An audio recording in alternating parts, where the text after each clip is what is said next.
Bonjour et bienvenue dans Les Chevaux Explorateurs, le podcast qui éclaire votre relation avec votre cheval. Ensemble, nous allons explorer les notions d'autonomie, de lien, de mouvement et bien d'autres encore. Moi, c'est Émilie, et je vous accompagne dans vos interrogations, dans la découverte de nouveaux chemins, et surtout dans la construction de la relation dont vous rêvez avec votre cheval. C'est parti! Bonjour à toi! Dans cet épisode aujourd'hui, j'inaugure un nouveau format que je vais te proposer sur ce podcast, qui est l'anecdote de comportementaliste. C'est un format dans lequel je vais te raconter une histoire d'un binôme humain-cheval que j'ai pu rencontrer, bien entendu avec l'accord des concernés, et de comment j'ai pu les accompagner par rapport aux problématiques qu'ils ou elles pouvaient rencontrer. Et on commence aujourd'hui par l'histoire du cheval qui ne voulait plus descendre du vent. Et oui, c'est un cheval qui montait toujours dans le vent sans problème, mais qui ne voulait plus en descendre. Donc ce cheval, je vais l'appeler Z. Oui, parce que c'est un Z, c'est un Zangerscheide. Et je l'ai rencontré, donc il avait 11 ans. Et puis, son humaine m'appelle et me dit, mais il veut plus descendre du vent. Et je pense qu'à ce moment-là, je suis à peu près comme toi. Il veut plus descendre du vent. Mais il monte toujours dans le vent, oui, mais par contre, il veut plus en descendre. L'autre jour, il est resté 3 heures dans le vent, et impossible de le faire descendre, on était obligé de le forcer, parce qu'il n'y en avait plus le choix fallait qu'il descende, quoi. Ok. Et c'était vraiment, alors c'était un vent sans pont. Donc un vent avec une marche, quoi, derrière. Et c'était vraiment, soit il faisait demi-tour, soit donc dans le vent, comme il pouvait, soit il se mettait en panique, quoi. Donc évidemment, son humaine, elle s'est dit, je veux pas que ça continue comme ça, donc on va travailler ça tout de suite. Elle a été géniale là-dessus, elle s'est dit, on y va, on va résoudre le problème, on va travailler directement dessus. Et en plus, c'est un cheval qui sort en concours régulièrement, donc c'est un cheval de sport. Donc la propriétaire a une activité et de loisirs et de sport avec lui. Son but étant de se faire plaisir avec son cheval.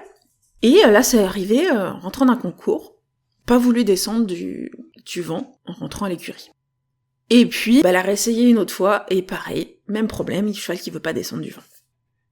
Donc ça, c'est à peu près la situation sur laquelle moi j'arrive pour le bilan comportemental qu'on a fait ensemble. Donc évidemment, au début du bilan, on questionne tout ce qui est mode de vie, santé, etc. Je crois qu'il avait pas encore vu l'ostéo, mais que c'était prévu. Enfin, c'est un cheval qui était suivi de manière régulière, véto-ostéo-dentiste, et puis évidemment, elle avait prévu aussi l'ostéo, parce qu'il y avait ce changement de comportement, et c'est quelque chose que bien évidemment, j'ai aussi recommandé. C'est un cheval qui vit au box, avec des sorties quotidiennes, mais parfois sorties juste pour travailler au paddock. Et c'est un cheval, c'était intéressant à noter, qui vit dans un box intérieur. Donc il y a très peu de vue sur l'environnement extérieur. Et en lien avec ça, j'ai quand même pu noter que il était assez sensible aux stimulus de l'environnement, qui pouvait être un petit peu facilement effrayé. Et je pense que c'était aussi lié à son mode de vie. Donc ça, c'est des petites choses qu'on a réfléchi, on met en place sur le mode de vie, sur le fait qu'il ait si possible plus de sorties au paddock, et puis que ça lui permette aussi de l'exposer à plus de choses dans l'environnement, pour qu'il soit plus serein quand elle le travaillait. Mais finalement, c'est pas sur ça qu'on a mis le focus par rapport à ce problème de vent. Et ce qui a été intéressant, donc on sort le cheval du box, et puis je passe dans l'écurie, je dis tiens, c'est marrant, pour la douche, il y a une marche pour y aller. Donc elle me dit oui, on va là régulièrement. Et en effet, il monte sur la marche pour aller à la douche. Je lui dis est-ce que vous pouvez le faire descendre en reculant ? Non, le cheval a pas voulu. Donc là, on se dit tout de suite, mais en fait, le problème, c'est pas forcément que le vent. Le problème, c'est reculer sur une marche, ça va pas. Donc on a continué, on a été explorer un peu l'écurie, on a trouvé d'autres endroits. À chaque fois qu'il y avait une petite marche, en reculant, le cheval voulait pas passer. Et puis, on a constaté aussi, de manière plus générale, c'est que c'était aussi vrai sur des changements de type de sol. Par exemple, passer du béton au caillou à l'extérieur, il voulait pas les passer en reculant. On a été au manège, pareil, on le retrouve sur des barres au sol. Donc là, déjà, on voit que la problématique, c'est pas forcément spécifiquement le vent, c'est de reculer quand il y a une variation de type de sol ou de hauteur de sol. Et même ça, sur ces mêmes types de variations, on a constaté que même en marche avant, il y passait, mais il passait vite. Qui était un petit peu dans un mode fuite, il fallait vite que le problème soit résolu. Et donc finalement, là, on a pu identifier que la problématique, elle était liée à reculer sur une marche. Ce que je disais dans un épisode précédent, c'était d'aller creuser ce pourquoi, et chercher vraiment quelle est la cause du problème. Et là, la cause du problème, c'était pas le vent. Voilà, c'était se reculer. Et ça nous a permis de focaliser sur la résolution du problème, sur ce côté, reculer sur des environnements, sur des variations de sol et sur des environnements différents et sur des marches. Et donc là encore, ça nous a permis de focaliser le travail en fait sur 2 axes, sur un axe plus général et sur un axe plus spécifique à reculer sur une marche. Parce que le côté il veut pas reculer, ça peut être lié notamment à des problématiques de proprioception. Et en effet, en posant la question, il mobilise pas forcément toujours très bien son arrière-main au travail. Tiens, peut-être qu'il y a quelque chose qui est lié. Donc le premier point de travail, ça a été sa proprioception au niveau de l'arrière-main et des postérieurs, c'est-à-dire sa conscience de son corps. Si il est pas sûr de là où sont ses pieds, c'est pas évident de reculer sur une marche. Oui, donc évidemment, il y a probablement eu un déclencheur sur cette problématique de pas vouloir descendre du vent en reculant. On avait des pistes, mais on n'a pas identifié le déclencheur spécifique. Maintenant, on a trouvé qu'est-ce qui maintenait finalement ce comportement, et donc c'est sur ça qu'on a pu travailler. Donc le travail de proprioception, ça implique franchir différents types d'obstacles, juste au pas dans le calme, aller lui montrer plein de choses, des pentes, des marches, des barres au sol, des objets en balade, etc. Juste pour l'aider à avoir plus conscience de son arrière-main. Et puis il y avait aussi l'option travailler avec des bandes proprioceptives, qui peut s'inclure en plus dans un travail en longe, qui est un travail qu'elle faisait déjà. Donc ça peut être des choses vraiment qui étaient intéressantes, au-delà juste du travail du vent, parce qu'on travaille aussi sur la locomotion du cheval, et donc c'est quelque chose qui va pouvoir être intéressant dans un travail plus global, notamment pour ici on avait quand même un cheval de sport. Et évidemment, l'autre but c'était de lui permettre d'avoir assez confiance en lui pour franchir des variations de sol en reculant. Donc on a commencé simple. On a commencé avec une barre au sol. Est-ce que tu peux passer tranquillement sur une barre au sol en marche avant ? Est-ce que tu peux t'arrêter sur la barre au sol ?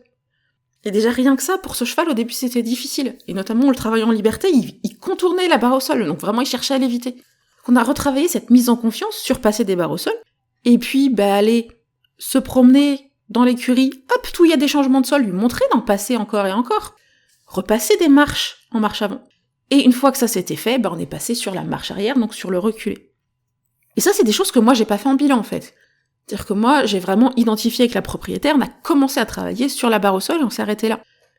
Et c'est elle qui a pu continuer par la suite, d'aller généraliser, donc commencer à introduire le reculé sur la barre au sol, sur différentes marches en dehors du vent.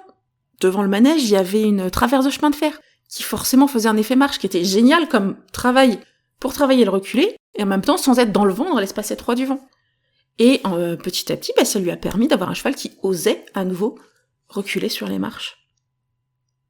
Donc ça, c'était moi ce que je lui avais conseillé, et elle a travaillé dessus un petit peu tous les jours, pendant une semaine. Au bout d'une semaine, le cheval, il redescendait du vent. Simplement parce que, on avait trouvé le problème, elle avait travaillé dessus de manière régulière, investie, et de manière progressive, et du coup, une fois que le cheval il a compris, oui, en fait, je suis capable de gérer mon corps, je suis capable de reculer, je suis capable de passer sur ces marches en reculant, et la descente du vent, c'était à nouveau un truc pas compliqué, parce qu'il avait retrouvé cette confiance en son corps, en cette capacité à le faire. Et cette séance-là, je trouve ça intéressant d'en parler maintenant, parce que vraiment, j'ai fait un bilan. La personne a travaillé une semaine, et au bout d'une semaine, m'a dit, c'est bon, c'est résolu. Et puis je l'ai revue récemment, donc 2 ans plus tard, pour autre chose, et elle a pas eu de nouveau le problème depuis 2 ans. Donc c'est vraiment, une fois que le travail a été fait, c'était acquis et c'était ancré chez le cheval. Pourquoi ? Parce qu'on avait trouvé la cause de fond. Donc voilà, moi j'aime beaucoup cette anecdote parce que c'est vraiment le truc, mais il a pas de problème à monter dans l'eau, il veut juste plus descendre. Ah ouais, c'est embêtant. Et puis forcément, quand on n'a pas de vent avec un pont avant, on peut pas le faire descendre par le pont avant, parce qu'il n'y en avait pas. Donc techniquement, elle n'avait pas le choix par rapport au matériel présent à l'écurie. Donc voilà, et c'est vraiment, parfois, on a des problèmes de comportement qui sont surprenants, mais finalement, quand on creuse un petit peu, on arrive à comprendre d'où ça vient, qu'est-ce qui maintient ce problème de comportement, et donc on arrive à agir dessus. Et parfois, c'est des choses qui peuvent se résoudre assez simplement et assez rapidement, notamment parce que là, on a une personne qui l'avait pas laissé s'ancrer le problème, et qui avait dit, on arrête les concours, on arrête les sorties en vent, tant que j'ai pas résolu le problème, et qui s'est investi pour résoudre le problème, et ça vraiment, je l'en félicite, parce qu'elle était super efficace, et voilà, je trouve ça vraiment très chouette. Et puis aujourd'hui, voilà, elle a un cheval qui n'a plus de problème, ni à monter en vent, puisqu'elle n'en avait pas, ni à descendre du vent. Voilà, c'était ma première petite anecdote de comportementaliste. Je veux bien un retour pour savoir si ça t'a plu, si t'as bien aimé ce format, si j'en fais d'autres. Voilà, n'hésite pas à venir me laisser un petit message sur les réseaux sociaux pour me dire ce que t'en as pensé, et si je continue ce format. Et voilà, c'est déjà fini pour aujourd'hui. Si cet épisode vous a plu, n'hésitez pas à le partager à vos amis qui pourraient être intéressés. Pour échanger avec moi et ne pas manquer les prochains épisodes, retrouvez-moi sur mon compte Instagram @leschevauxexplorateurs. Et si vous avez envie qu'on aille plus loin ensemble ou que vous souhaitez en savoir plus sur mes accompagnements individuels et mes programmes en ligne, n'hésitez pas à me contacter par mail ou à vous rendre sur mon site internet pour en savoir plus. Tous les liens sont en description de l'épisode. À très bientôt!